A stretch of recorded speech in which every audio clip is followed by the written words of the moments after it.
Hello, welcome to Now Tell Us.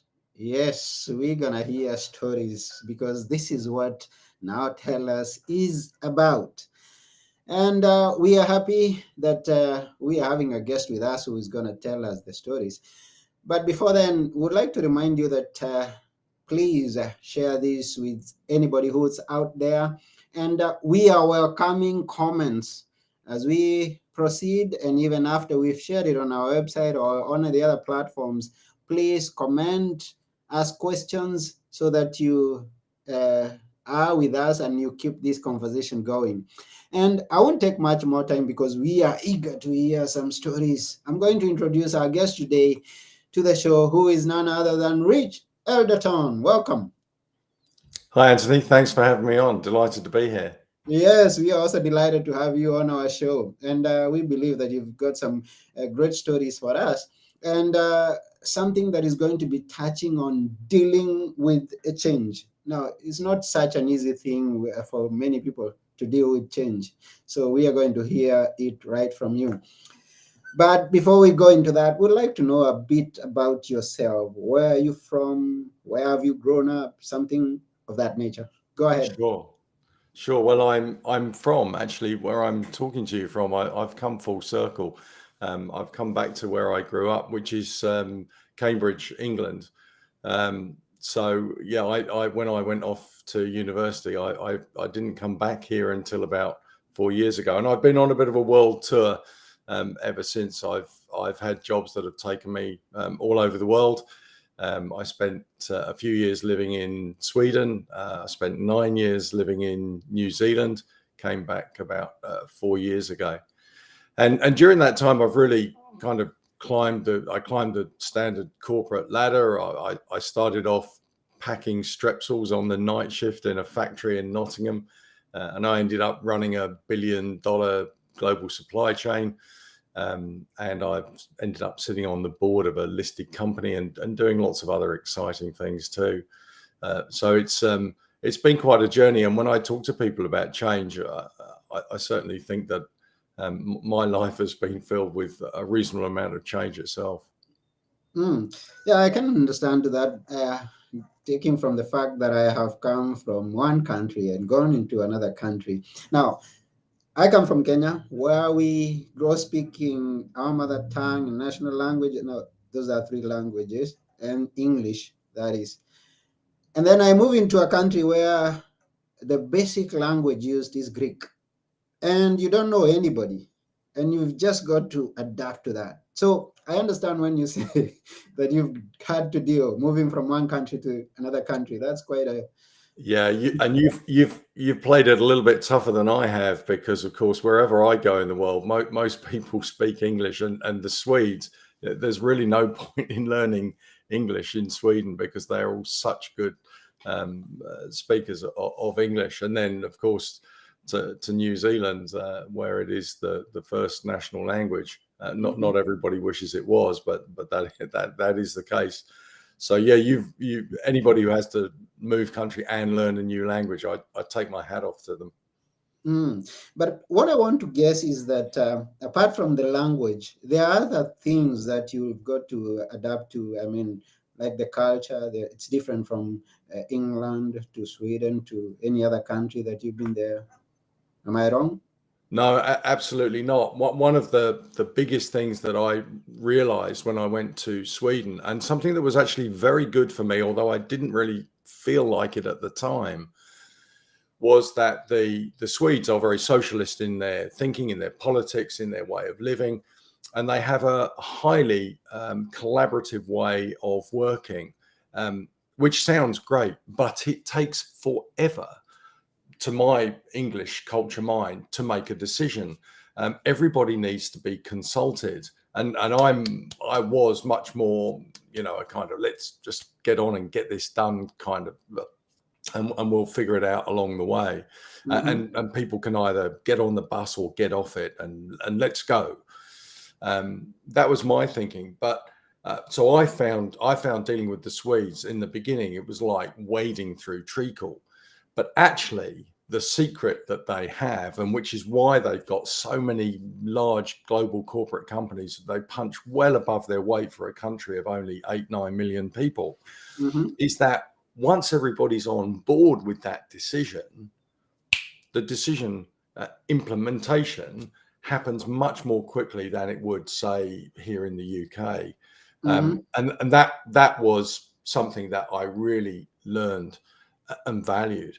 And Mm-hmm. probably the biggest thing in New Zealand that I learned and appreciated was this kind of can-do attitude, that they will always find a way. They're highly innovative because, when you're that far from the rest of civilization, you have to be a self-starter kind of culture and mentality, and they really embrace that. And as a result, they've got some highly innovative companies coming out of New Zealand now.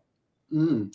No, it's good to know that, and it's good to know some of the secrets of growing a multinational.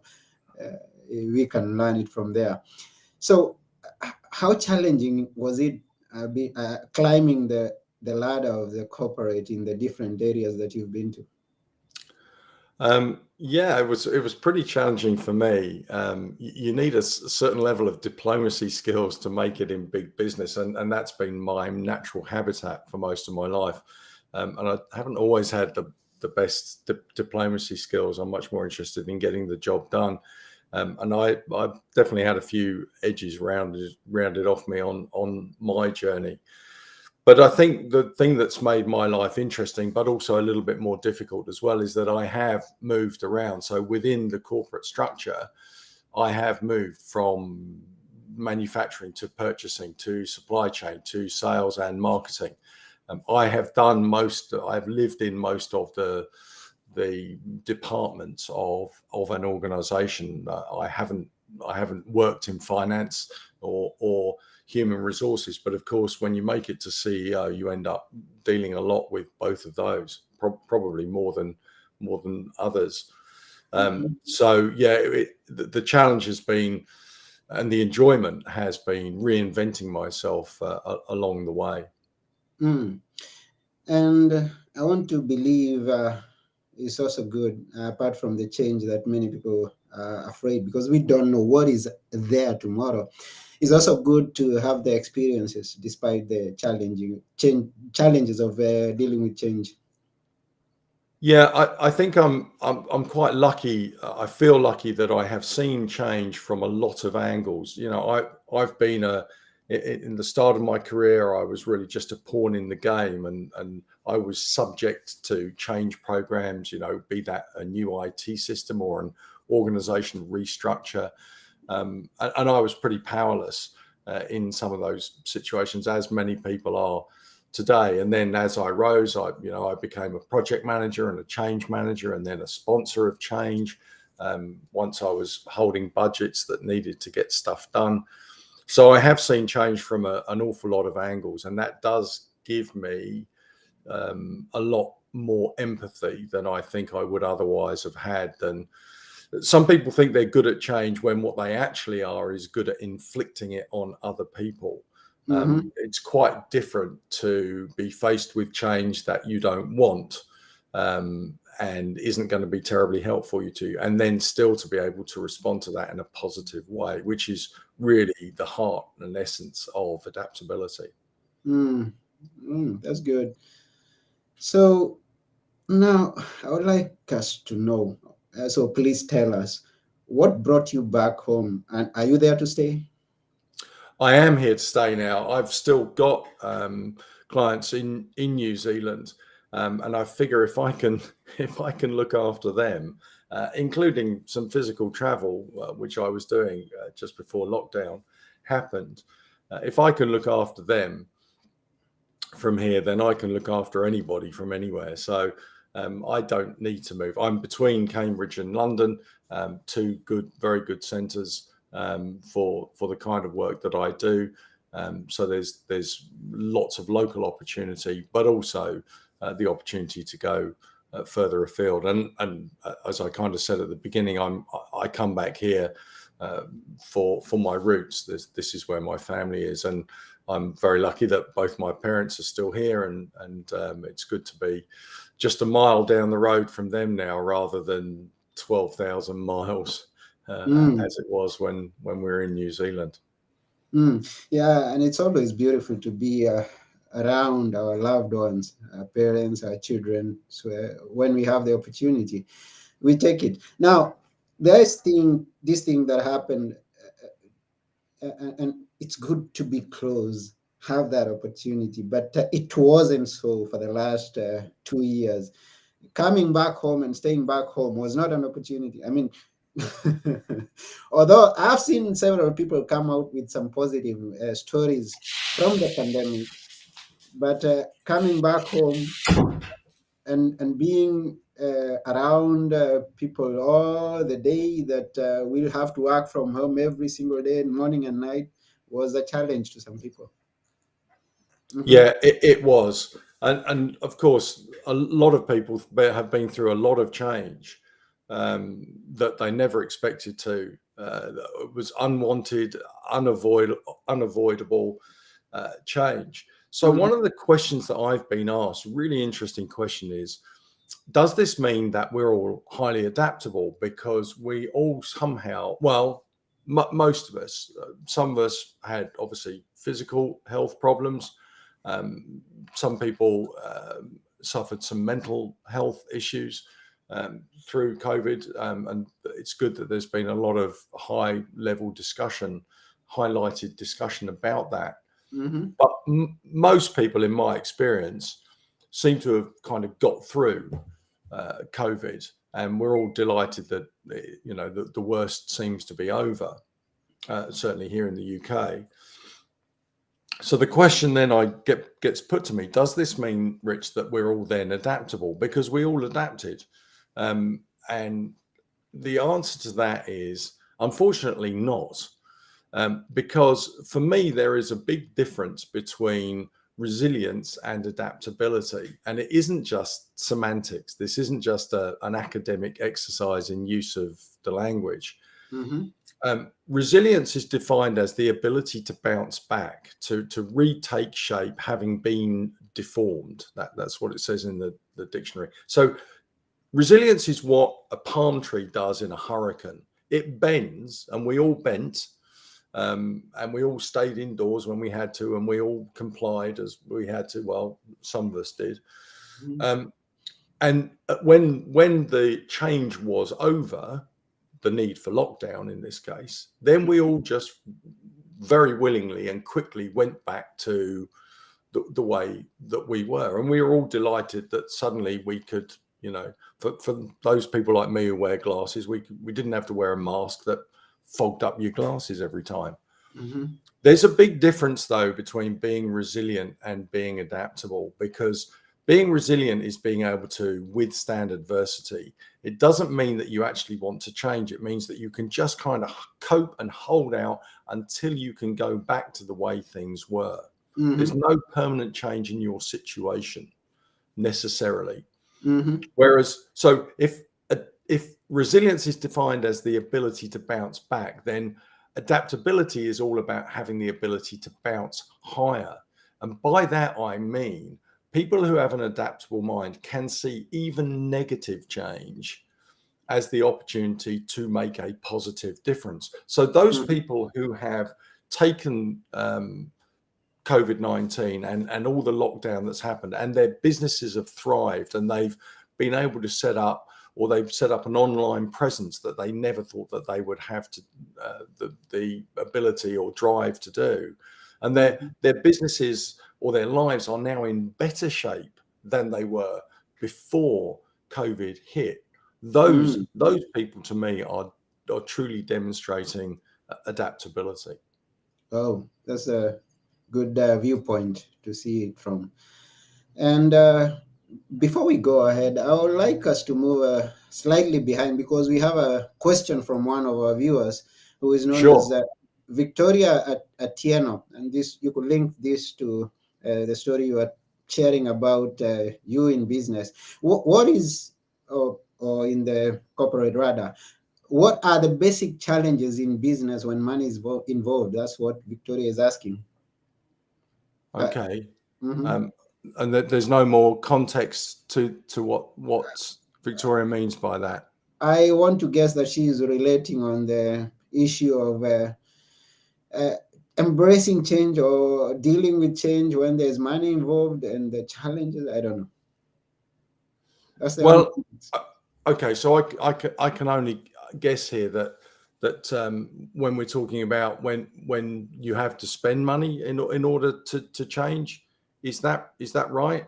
Could we just defer this for a minute and give Victoria the opportunity to come back and just clarify that? Because I could give any answer. It's a pretty broad question, but I'd really like to. I'm delighted to get the audience engagement. I'd like to answer that question properly for Victoria, if I may. Okay, thank you. So over to you, Victoria. Send us the question in a better format or other. And everyone out there who's watching us, we thank you. First and foremost, we thank you for watching or for listening. Even those who get to listen to these ones, we are through on the podcast platforms or from our website, nowtellus.com. We really appreciate you taking your time and being with us. And before you send us your question, we'll proceed. And the question I have for Rich Adderton, as we talked about going through the pandemic, how was it specifically for you? How was COVID? During the period, rather. Ah, well, okay. So I have my own personal story about COVID because while the rest of the world only had COVID to worry about, just about the same time that we all went into lockdown at the beginning of 2020, I was given the news that I had cancer. And I actually had cancer in my tonsils. I mean, who even knew that was a thing, right? Um, so the this was a massive shock to me. I knew I'd had my tonsils out, of course, but I just thought they were removing my tonsils. I didn't realize that they'd taken them away to do a biopsy on them and see what this lump was in the back of my throat. My parents are both medical people, and it didn't occur to me that a lump might mean something bad. I wasn't the brightest chap. So when I went into the doctor's office and there were 3 people waiting for me, I knew that something was wrong. Luckily, I had the foresight to take my wife in with me, but it completely hit me like a freight train. And I went into that whole fear response that we sometimes do when we see change as a threat to our security. And unfortunately, what happens when we go into fight or flight mode is that we really stop listening and we start acting without thinking. That's what our brain is designed to do. Because back in the day of the saber-toothed tiger, taking too long to think about what you might want to do next was the difference between life and lunch. So luckily, I did actually use one of the tools that I designed and put into the program that I use with individuals and with executive teams. And that tool is called Discovery. It says run not away from the source of the fear, but run towards the source of the fear. Very easy to understand, very difficult to do in practice because it's counterintuitive. But it was lucky that I did, because if I hadn't been in discovery mode, I might have missed the bit where the doctor said to me, actually, Rich, you've got a pretty mild form of cancer. And it's got an 85% survival, 5-year survival rate. And what I realized in that moment was that I was at the very lucky end of the very unlucky spectrum. And I really had only been given access as a junior part-time off-peak associate member of the Big C Club. And that changed everything for me in that moment, because all of a sudden I went from thinking, oh my goodness, am I going to die tomorrow, to, this is, with modern medicine, this is going to be a walk in the park. And that's what it turned out to be. And a few months later, I was given the all clear. But it was a stark reminder to me that even people like me who think, I think, of course, I'm pretty good at adaptability because I'm hired as an expert. to deal with it.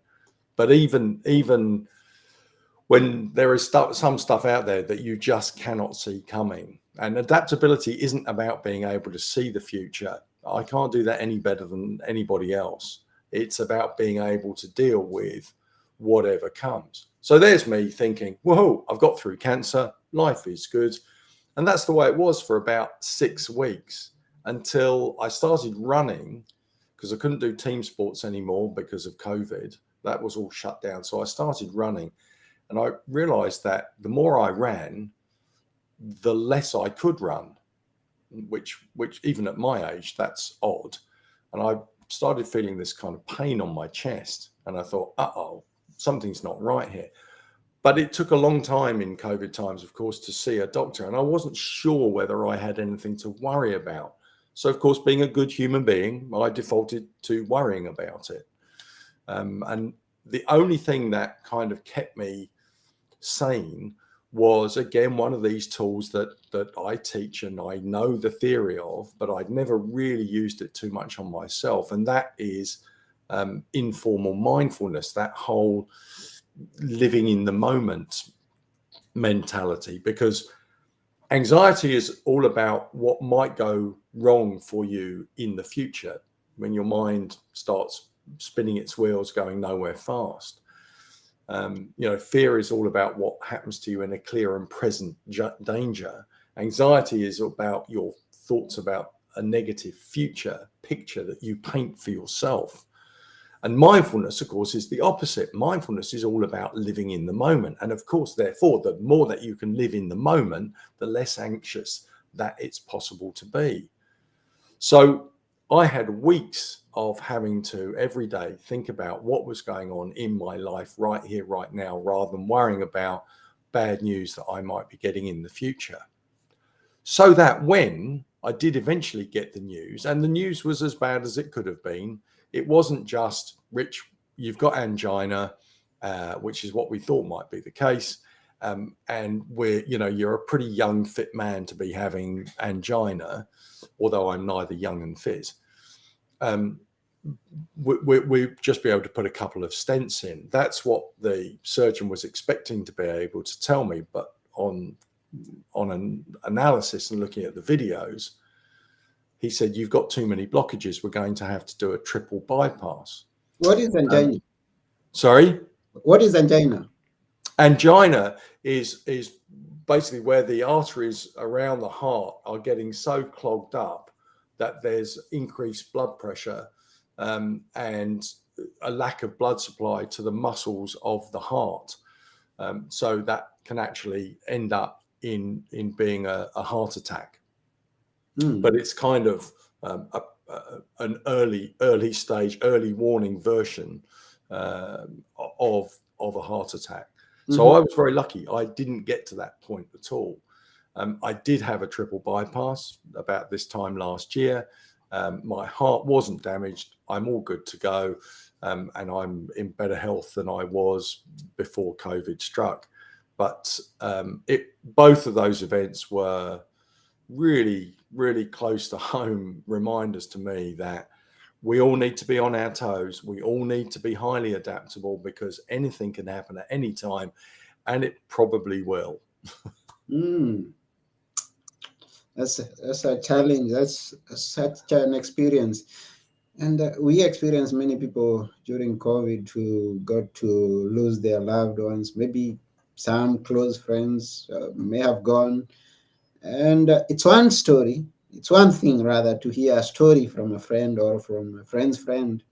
But it's another thing to go through the experience yourself, like you went through such an experience. That's very well put, Anthony. It's exactly right. I'm privileged to hear lots of people's change stories in the work that I do, and some of them are inspiring because people have gone on to do great things, and some are inspiring because they've pulled themselves out of a big, deep hole.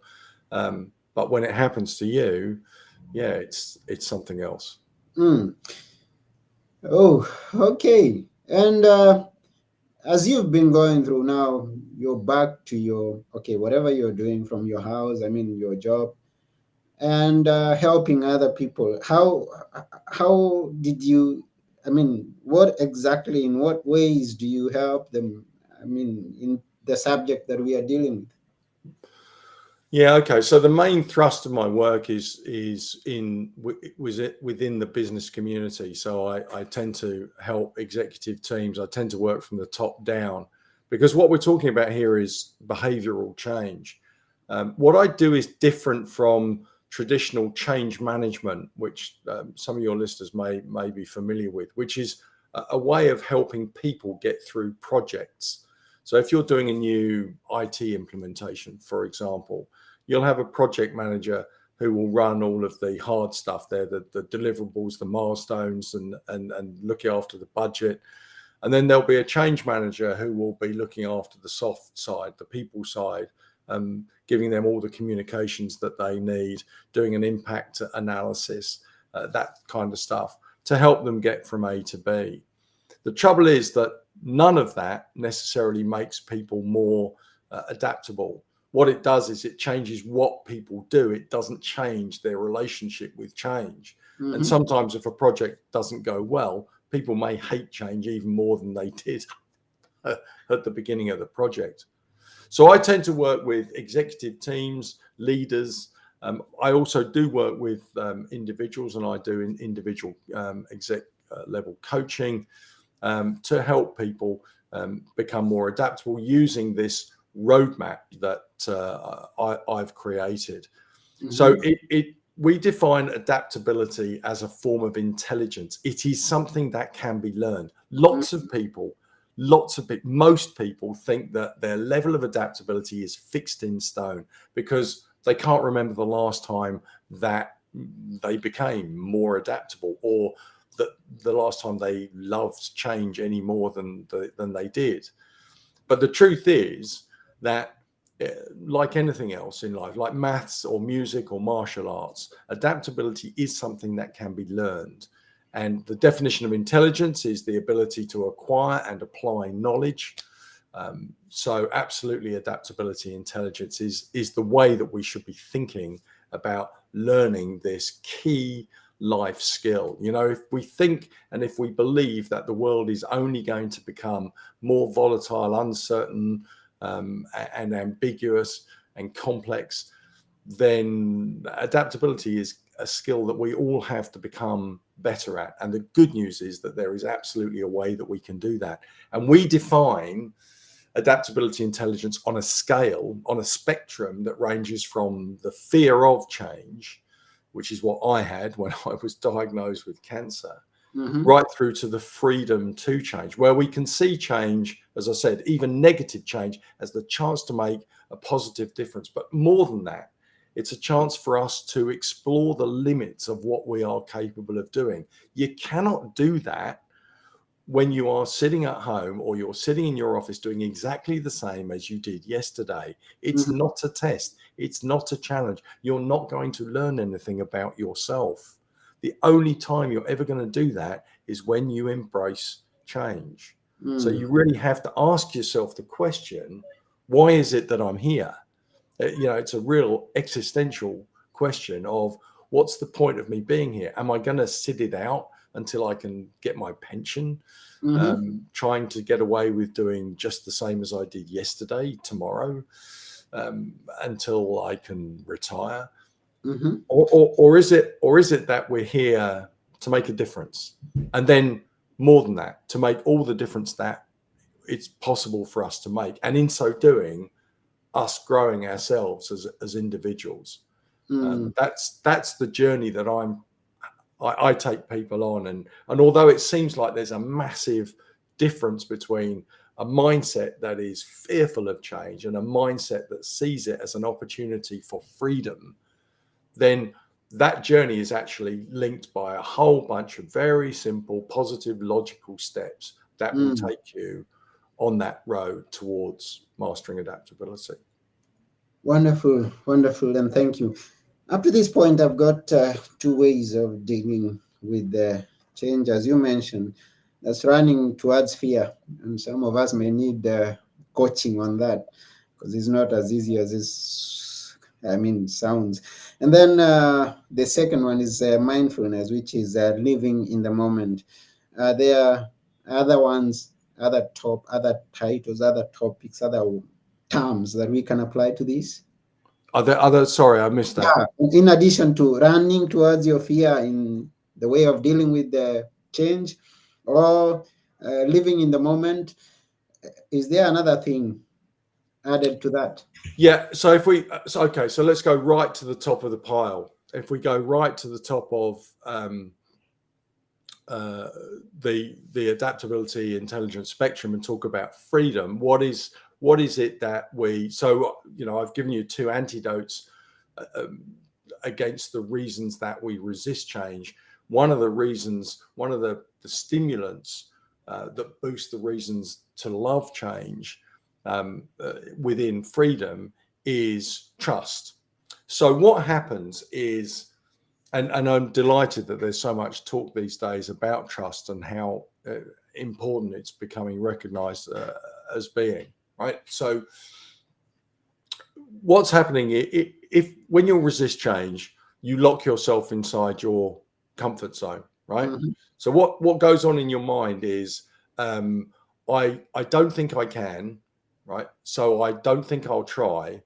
So what happens then is that I don't succeed, which means that I've proven to myself that I should never have tried to start this in the first place because I didn't succeed. And you Mm-hmm. get into that vicious circle of I don't think I can, so I don't think I'll try it, so I definitely won't succeed. Which means I prove to myself that I'm a failure, so I better not try anything new. That vicious circle keeps us locked in our comfort zone. Mm-hmm. So obviously, by definition, stepping outside your comfort zone is, ta-da, uncomfortable. And there's a couple of things you need in order to take that first step. And both of them are trust related. One is you've got to trust in yourself. You've got to trust in your ability. You got to trust in your ability to be adaptable, in your ability to be resilient, in your ability to be agile, to be competent in your field, whatever it is. You've got to inspire in yourself some way, because however many great speakers you listen to, ultimately it can only come from within, Mm. right? And the other trust that you need to have is in those around you. Those around you, because what's going to happen is if you take that freedom that I think and I'm offering you, that change gives you Mm-hmm. opportunities to explore the limits of your capabilities. Well, if you're going to go out there and grab opportunities that are beyond the organization's current reach and yours, then you're going to need to trust others that um, if you fail, let's say, and Mm-hmm. if you're trying new stuff, the chances are you will. Um, you've got to trust that those people will have your back, that they'll haul you back Mm-hmm. from that cliff edge that you were about to walk over, that they'll dust you off, pat you down, and they'll actually give you a round of applause for failing. Mm-hmm. Now, lots of people out there are talking about, rewarding failure, but I actually don't see it a lot in organizations day to day. We still live largely in a society where all failure is perceived as bad and negative, and that is Mm. absolutely not true. If you don't submit your monthly report on time, that is not a failure that should be celebrated.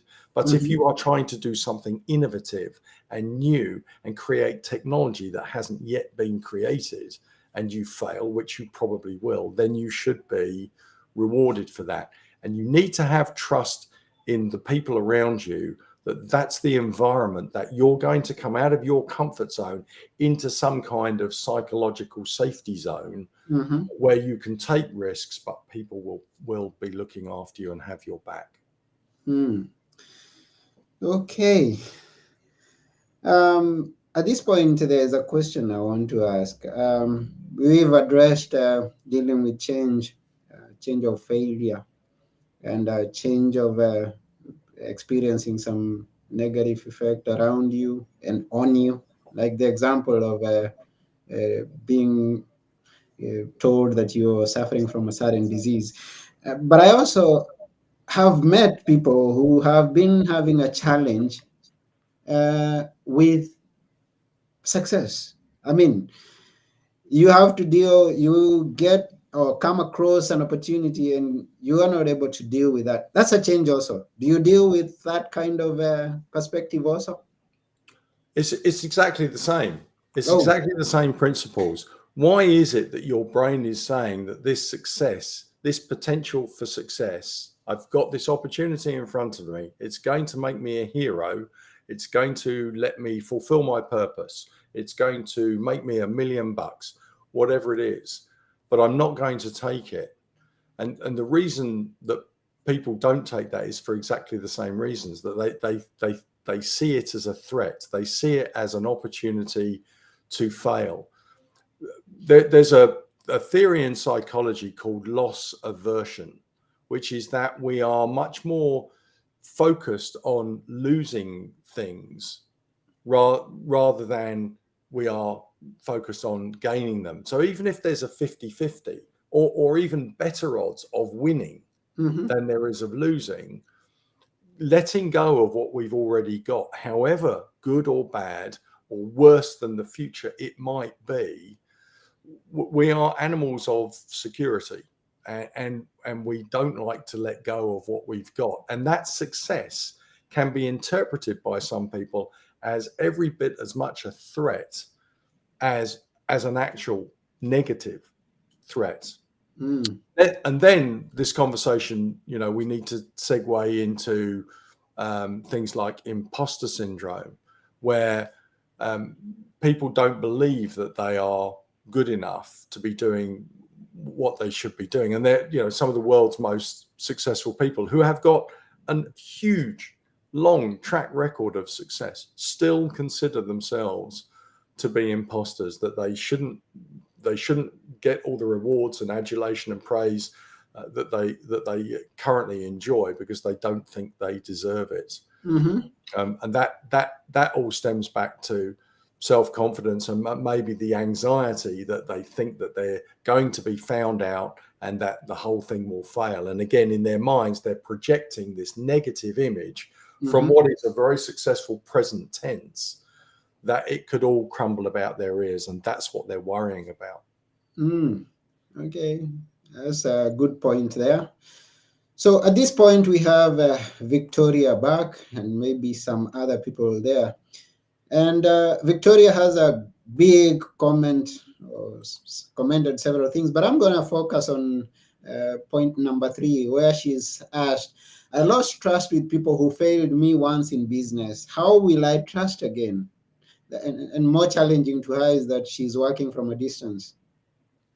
Yeah, it's really tough, isn't it? Trust is difficult to build and very easy to break. And all I would say to you, Victoria, is that um, you have to find a way to trust yourself first. So I'm assuming that that's not the issue here. This is your question is about people who have failed you. You just have to have a belief and a faith in humanity that just because some people have let you down, that doesn't mean that everybody will let you down. If you're the kind of person that trusts in yourself and believes in yourself, and I would imagine if you're starting your own business, then you have some of that belief that makes you a very good self-starter, more than most people. So congratulations to you for getting this far. But trust is something that has to be developed. But there are lots of people out there who are trustworthy, and you just have to keep believing and looking for those people. Maybe give them more tests, take more time, be a little bit slower to trust people and to open up to them. But be open to the idea of opening up to them, because if you don't trust them, it's a two-way street. So at some point, you have to be a little bit vulnerable yourself to let others in, but do that gradually. Mm. Thank you very much, Rich, for that.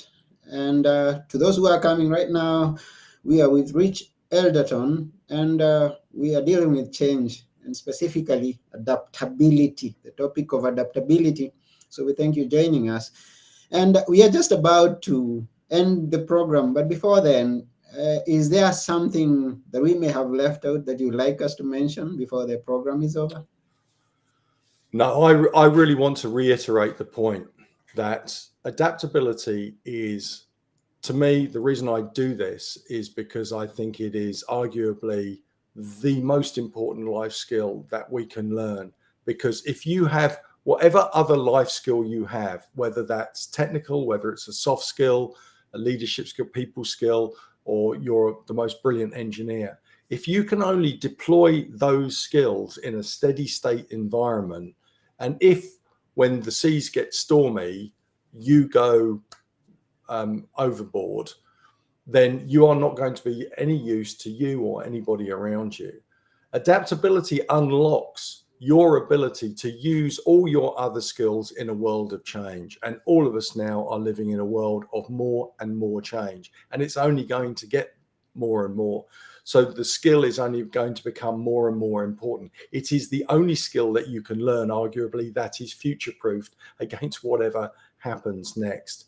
And the final point I really want to make is to reiterate is that anybody can learn to become more adaptable if they so desire. It is not a gift that is given to you at birth, that is baked into your DNA. It is absolutely something you can learn as well as you can learn your 10 times table. Thank you once again very much for that.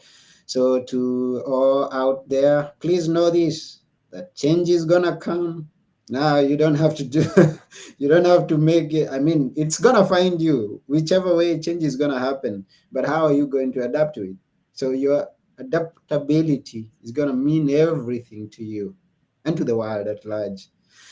So we thank you, all the viewers, and those who have been there. We have Mishka also, who's here and says, "This is great, sharing this post." Thank you, Mishka. Thank Go you, share it. Mishka. And Yeah, thank you, and Victoria. everybody, and everybody out there, go share it, and let's keep the conversation going in every possible way.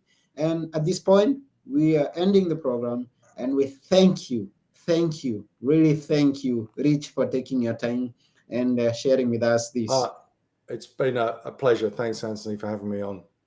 Yes, and we wish you all the best. We wish you success in what you're doing and the big change you're making in the world by sharing with the people and helping people into adaptability.